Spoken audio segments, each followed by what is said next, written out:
Aga pa lang, kinakarga na namin lahat ng gamit sa sasakyaan. Para kaming mga batang unang beses mag-field trip, habang nasa biyahe kami papuntang Hermosa, nadaanan pa namin ang mga nagbubuhat ng krus at nagsasalibat-bat. Biyernes Santo kasi at panatato ng mga taga Pampanga. Respeto sa kanilang paniniwala. Unplug na muna. May balik tayo sa biyahe, konteng kambot lang. One eternity later. Finally, nakarating din kami sa Hermosa. Yeah, boy. Walang signal pero okay lang. Pagdating sa campsite, sinalubong kami ng caretaker at may pa-welcome pang fresh buko para sa amin. Grabe, ang saya! Maraming salamat sa warm welcome. Shoutout sa may-ari ng campsite. Mabuhay po kayo.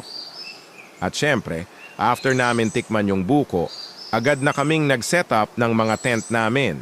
Hindi alintana ang init ng araw para lang matapos agad at makapagpahinga. Kasi yung pag-setup ng tent, yun ang pinaka-nakakapagod na part ng camping. Pero worth it. Kasi once tapos na, chillax na. Napakaangas, di ba? Geng-geng. Hello, baby Lance! Hindi pa ba tayo nagkatupak mode? Hahaha! After ng tent setup, next mission, unboxing ng portable CRs para to sa girls, syempre. Kasi yung location natin, medyo raw, as in survival of the fittest levels. Then after ng kubeta moment, time to prep na ng makakain. Syempre, flex natin yung mga kitchenware na pang mayaman. Iba kasi pag nakabidi ang gamit mo, lalo sumasarap ang luto, promise. Sana all. Yung lutuan namin, hindi basta kaldero. To yung tipong pag inilabas mo, parang outdoor version ng MasterChef Kitchen. BD, beke nemen. Oh my God! Wow! At syempre, shoutout to Uncle Bap. Dahil sa kanya, hindi na cancerous ang mga inihaw namin. Malinis ang pagkakagrill at ang pinakaastig, labeled pa yung griller namin, Bap Campers, para sa amin talaga. Nice.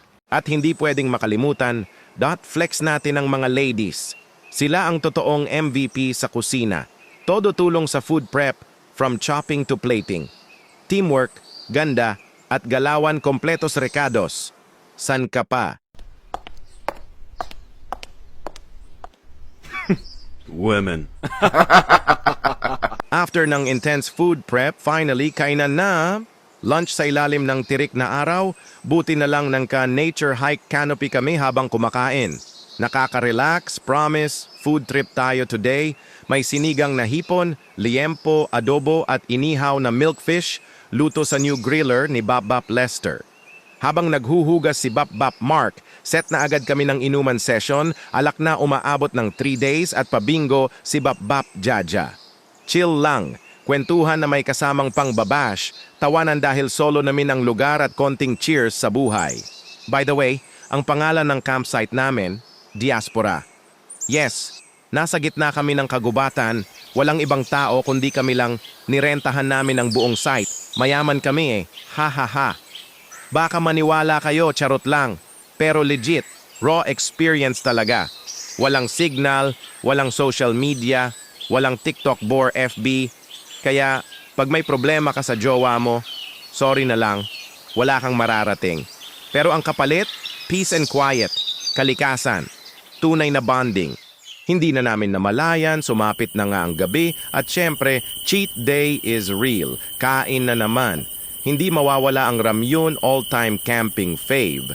Kasama na rin yung mga natirang ulam from lunch, walang tapon, lahat masarap pa rin. Nagsimula na rin ang bonfire sa gidli habang kumakain, mainit na apoy, malamig na hangin, at masarap na kwentuhan. Bonding hanggang sa dalawin na kami ng antok.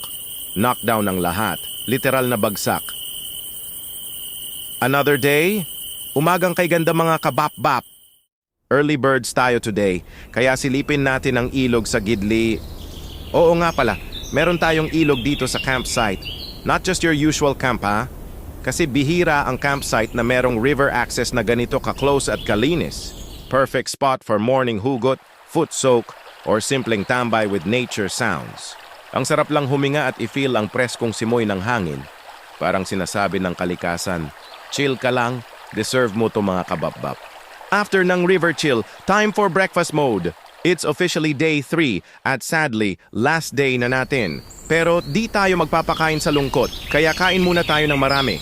Kailangan ng full energy kasi pack up day na mga kabap-bap. Ang almusal natin today, spam, scrambled egg, burong itlog with chicharon, hotdog at adobong pangat. Siyempre luto ni Bap Alvin, ang master chef ng kagubatan. After ng masarap na breakfast, pack up mode ng mga kabap-bap. Tanggalan ng tent, gayak ng mga gamit, linis dito, linis doon, walang tatamad-tamad kahit amoy araw na't pawisan. Dehydrated, sunog at sabog ang energy level pero tuloy lang kasi kailangan matapos bago pumasok ang init ng tanghali. Pero kahit pagod at sunog, lahat may fulfillment sa muka kasi walang tatalo sa raw camping experience, bonding na walang cellphone, walang signal pero punong-puno ng connection.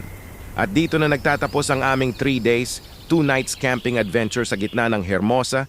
Isang raw experience. Salamat Diaspora.campsite sa pag-welcome sa Babap Campers.